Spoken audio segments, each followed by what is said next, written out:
ಸಾರಿಗೆ ನೌಕರರಿಗೆ ಹೈಕೋರ್ಟ್ ಸಿಹಿ ಸುದ್ದಿಯೊಂದನ್ನು ನೀಡಿದೆ. ಹಿಂಬಾಕಿ ಹಾಗೂ ವೇತನ ಪರಿಷ್ಕರಣೆ ವಿಳಂಬದ ನಡುವೆ ಹೈಕೋರ್ಟ್ ರಜೆ ನಗದೀಕರಣ ಪಾವತಿಸುವಂತೆ, ಅದು ಕೂಡ ಶೇಕಡ 6% ಬಡ್ಡಿ ಸೇರಿಸಿ 12 ವಾರದೊಳಗೆ ಪಾವತಿ ಮಾಡುವಂತೆ ಕೋರ್ಟ್ ಸಾರಿಗೆ ನಿಗಮಕ್ಕೆ ನಿರ್ದೇಶನ ನೀಡಿದೆ.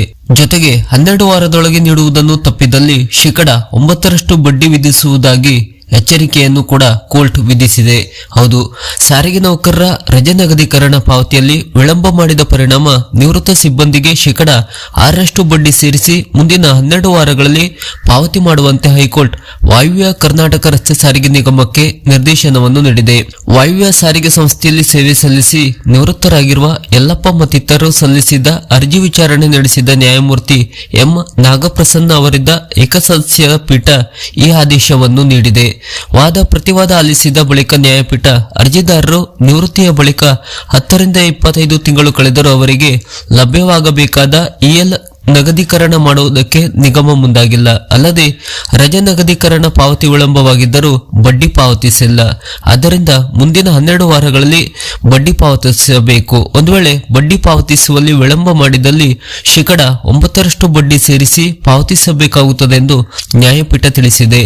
ಅಲ್ಲದೆ ನಿವೃತ್ತ ನೌಕರರ ಬೇಡಿಕೆಯಂತೆ ರಜೆ ನಗದೀಕರಣಕ್ಕಾಗಿ ಶೇಕಡ 9 ರಿಂದ ಶೇಕಡ 10% ಬಡ್ಡಿ ಸೇರಿಸಬೇಕಾಗಿದೆ. ಆದರೆ ಅರ್ಜಿದಾರರು ನಿವೃತ್ತರಾದ ಸಂದರ್ಭದಲ್ಲಿ ಬ್ಯಾಂಕುಗಳಲ್ಲಿ ಶೇಕಡ 5.54% ಬಡ್ಡಿ ದರವಿತ್ತು. ಆದ್ದರಿಂದ ನಿಗಮ ಶೇಕಡ 6% ಬಡ್ಡಿ ಸೇರಿಸಿ ಪಾವತಿಸಬೇಕು ಎಂದು ನ್ಯಾಯಪೀಠ ತನ್ನ ಆದೇಶದಲ್ಲಿ ತಿಳಿಸಿದೆ.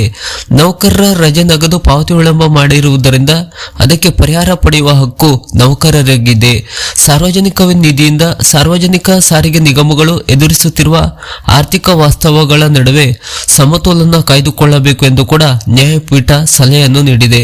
ನಿಗಮದ ಸುತ್ತೋಲೆಯ ಪ್ರಕಾರ ನಿವೃತ್ತ ನೌಕರರ ಸೌಲಭ್ಯಗಳನ್ನು ಪಾವತಿಸುವಲ್ಲಿ ವಿಳಂಬವಾದಲ್ಲಿ ಬಡ್ಡಿ ಸೇರಿಸಿ ಪಾವತಿಸಬೇಕೆಂಬ ನಿಯಮವಿದೆ. ಹಾಗಾಗಿ ರಜೆ ನಗದೀಕರಣ ಸೌಲಭ್ಯ ವಿಳಂಬವಾಗಿರುವುದರಿಂದ ಬಡ್ಡಿ ಸೇರಿಸಿ ಪಾವತಿ ಮಾಡಬೇಕು ಎಂದು ಅರ್ಜಿದಾರರ ಪರ ವಕೀಲರು ಕೋರಿದ್ದರು.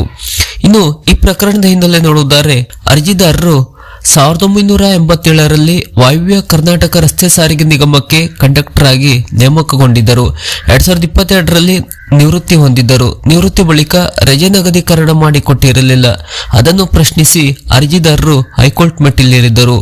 ಈ ಮಧ್ಯೆ ಸಾರಿಗೆ ನಿಗಮಗಳ ಜವಾಬ್ದಾರಿಗಳನ್ನು ನಿರ್ವಹಿಸಲು 2,000 ಕೋಟಿ ರೂಪಾಯಿ ಸಾಲ ಪಡೆಯಬೇಕಾಗಿದೆ ಎಂಬುದು ದಾಖಲೆಗಳಿಂದ ತಿಳಿಯಲಿದೆ.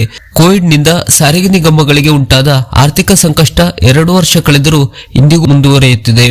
2022ರಲ್ಲಿ ನಿಗಮದ ನೌಕರರು ಕೈಗೊಂಡ ಮುಷ್ಕರದಿಂದ ನಿಗಮಗಳ ಆರ್ಥಿಕ ಸಮಸ್ಯೆ ಹೆಚ್ಚಾಗುವುದಕ್ಕೆ ಕಾರಣವಾಯಿತು. ಅಲ್ಲದೆ ಸರ್ಕಾರ ಘೋಷಣೆ ಮಾಡಿರುವ ಉಚಿತ ಪ್ರಯಾಣದ ನೀತಿಯು ನಿಗಮವನ್ನು ಆರ್ಥಿಕ ದುಸ್ಥಿತಿಗೆ ದೂಡಲು ಕಾರಣವಾಗಿದೆ ಎಂದು ನ್ಯಾಯಪೀಠ ಅಭಿಪ್ರಾಯಪಟ್ಟಿದೆ. ಈಗ ರಜೆ ನಗದೀಕರಣಕ್ಕೆ ಬಡ್ಡಿ ಸೇರಿಸಿ ಪಾವತಿಸುವಂತೆ ತೀರ್ಪು ನೀಡಿದ್ದು ಸಾರಿಗೆ ನೌಕರರು ಕೋರ್ಟ್ ಆದೇಶವನ್ನು ಸ್ವಾಗತಿಸಿ ಹರ್ಷ ವ್ಯಕ್ತಪಡಿಸಿದ್ದಾರೆ. ಸಾರಿಗೆ ನೌಕರರಿಗೆ ಸಂಬಂಧಪಟ್ಟಂತ ಈ ತರದ ಹೊಸ ಅಪ್ಡೇಟ್ನ ಮಾಹಿತಿಗಳಿಗಾಗಿ ನಮ್ಮ ಚಾನಲ್ ಅನ್ನ ಸಬ್ಸ್ಕ್ರೈಬ್ ಮಾಡಿ ನಮ್ಮನ್ನು ಕೂಡ ಬೆಂಬಲಿಸಿ. ನಮಸ್ಕಾರ.